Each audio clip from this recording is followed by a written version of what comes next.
All right, 5 o'clock. Good to have you with us. If you missed anything, Odyssey.com, rewind. Talked a lot of Tiger baseball today, but I want to turn our attention to something different.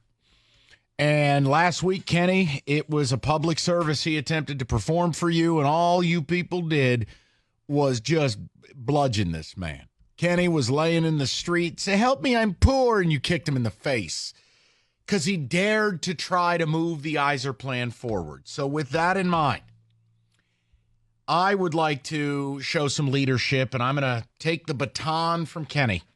And now I will probably get absolutely crushed by people. But I'm not demanding this. Can I at least say that? I am not screaming and demanding it. I'm offering an idea.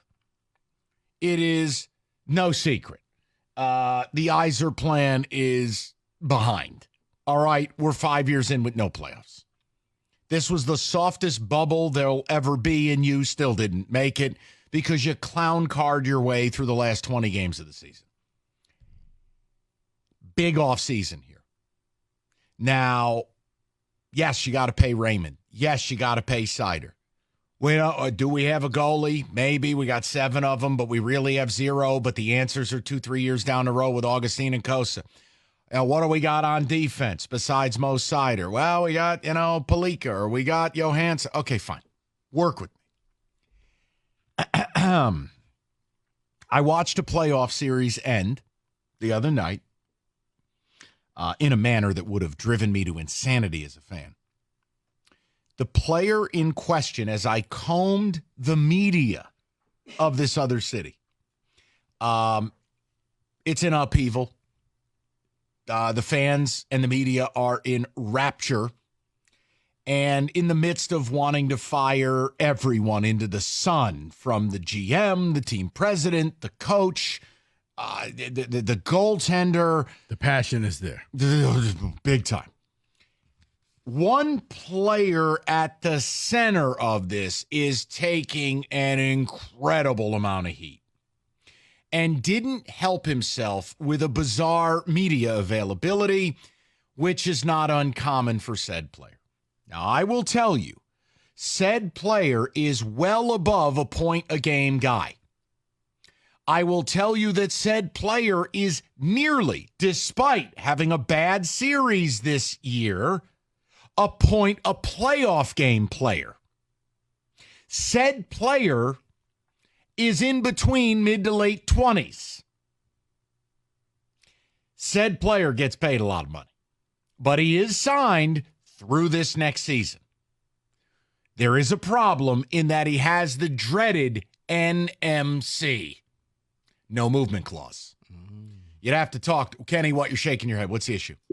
If they want to move him, it's not a problem. He has very little leverage in that situation. All they have to do is say, "See that press box up there? Okay. That's going to be your home for next year if you don't waive your no-trade clause." All right, Kenny has just butchered said player, so let me offer this to you. Yes, I'm waiting to hear said player. Hockey Elite, I am asking you, would you want this? We know, as Kevin Garnett once said, anything is possible. But would this make the Wings better? Would this make the Wings the top 3 divisional team we desire them to be? I would like to offer for submission a player who can no longer play in the city he plays in. I would like to offer you, for your perusal, would you pick up the phone and call your former teammate, Brendan Shanahan, and would you inquire about Mitch Marner? I am not demanding it. Please do not yell at me. I don't know if it works. I just know you hated Kenny's idea about Stamkos. He's too old. He's not good 5-on-5. He'll want too much money. Marner needs a change of scenery in a bad way. Bad way. He can't play in Toronto no more. Kenny doesn't have one more year on this deal. Yes, signed through 24, 25. $10 million deal. That is also correct. He's not a cheap date. But this is a guy who's got essentially 2 100-point seasons. I was about to say, yeah, he's averaging about 90 points He's better than a point a game. He's also in 57 career playoff games. He's got 51 points. Now, I know he didn't have a good series against Bruins. By the way, if Roberto shaved, he'd be Jack Montgomery, the coach of the Bruins. Just throwing it out there. Never did I realize Roberto was moonlighting as the coach of the Bees. But Kenny, yell at me. Do whatever you got to do. I want to hear from the Hockey Elite on this. Is this something you would consider? Is it something we should consider? Or is Marner just not? Is it goofy? I don't think it's a crazy idea. It's an exciting idea. It makes you immediately better. You just have to take a deep breath and realize not only are you footing some of the bill for his salary of $10 million, but if you want to keep him around, you're going to have to give him a raise when you extend him, because he's not taking 10.8 or whatever he's making now. He's going to want more. He's, like you said, point-per-game player, hitting the prime of his career. He's, 27? Yeah. He's going to want a little bit more. He's going to want at least 11. Kenny, if you make this deal, who are you giving up if you're the Wings? See, I think it takes a prospect, but I also think that Toronto is in the unfortunate position of not having a ton of leverage in that trade market. All the pressure is on them to move him, because once their contracts run out, the core four, they're going to be in a lot of problems in Toronto. So I think I don't think it's going to cost you as much as you might imagine. Yeah, and I just did a quick search. The fans are really not too happy with him at all. Oh, no. Universally, as I peruse Toronto media, it all comes back to Marner, because here's the deal. You're not getting rid of Matthews. John Tavares is the captain, and I go, I have my Maple Leaf pajamas. Yeah, I know, when you showed your ass and left the Islanders. The point is, you just paid Nylander. Marner's the odd man out. Detroit, I'm asking you a question. Now, if you didn't like Kenny's idea and you don't like my idea, what the hell is yours? See, I thought you were going to go with a goalie at first. I did. I'm asking the question. I don't know who the goalie would be. No, but this is... Rico, listen, one thing I can tell you with certainty. Goaltender is the hardest position in the National Hockey League to acquire. Everybody covets them. Nobody has them. The teams that do have two of them, and they ain't trying to give you one of them. The Bruins have had two goalies for as long as I've been alive. Like, the Rangers have had two goalies, or they just had King Henrik. The point is, I don't know who the goalie would be, and I would leave it to Kenny to tell me. I've made jokes about, do you want Varlamov? I'll trade him, do you? The Islanders, farm team. No, and I guess if the Leafs don't have that much leverage, it's certainly, you call up your former teammate and say, let's talk. They're in cap hell. This guy can't return there.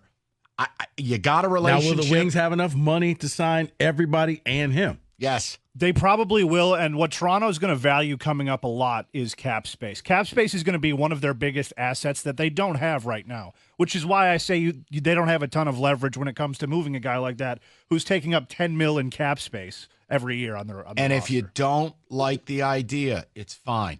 I don't even know if I like it. But the point I'm trying to make is Red Wing fan has got to stop being the overprotective dad, and no one's good enough to date your daughter. You got to stop. All right? Your daughter's no prize. So why don't we just open the dating pool up a little bit here? All right? You got to stop. Every time a name gets brought up, never. Oh, my God. Absolutely not. Then who are we adding? He would disrupt the chemistry. Yeah, okay. You don't like the idea that Kenny had. You don't like this one? Offer me one. All right, sell me this pen. No, I like it. I guess I asked Kenny, could you actually fit him under the cap? Yes. With all the other signings that you're going to have to do to keep your young players? Sure, right? And then you pay somebody to take Andrew Kopp's dead body. Okay. You start playing the game like serious people. No, Mike, I mean, I like it. Yet he is not a fan favorite in Toronto. No, listen, Toronto hates everyone right now. Everyone. Right, Do but you he's know the one that's that can, the seventh straight playoff series against the Bruins they've lost? Seventh. I didn't know that was It's against the third game 7 the Bruins have aced them out in since 2013. Yeah. Well, let me. He is the official scapegoat. And of the 4, That's right. He's the one that can be moved. And you're right. I think that he would be willing to listen to anything because he's not living in his house right now. He's probably already hit Cancun or moved to another city while we work out a deal. Go ahead, David. I was going to say, because people keep asking about the cap. You keep asking about the cap. It's supposed to rise, expected to rise to $88 million for this coming season, and then $92 million for the year after. What a poverty sport. I know. My goodness. But it's rising. So the point is $10 million and you breaking the bank. Man, I can't even fit Anthony Edwards under the NHL cap. That's the 14th player on an NBA roster. Right, Theo Ratliff makes more than the entire Maple Leafs. All right, go ahead. I'm sorry. So my point is, it's rising. So stop thinking about, you will have room. You will have room on your roster for all these guys. Make the move. Listen, and again, I'm not demanding it. I am humbly offering it, asking it. I'm brainstorming because all I know is when we bring up the Wings and the Yzer plan, it's always not good enough, not good enough, not good. Then who? Because you know what's not good enough? Your current team. 248-539-9797.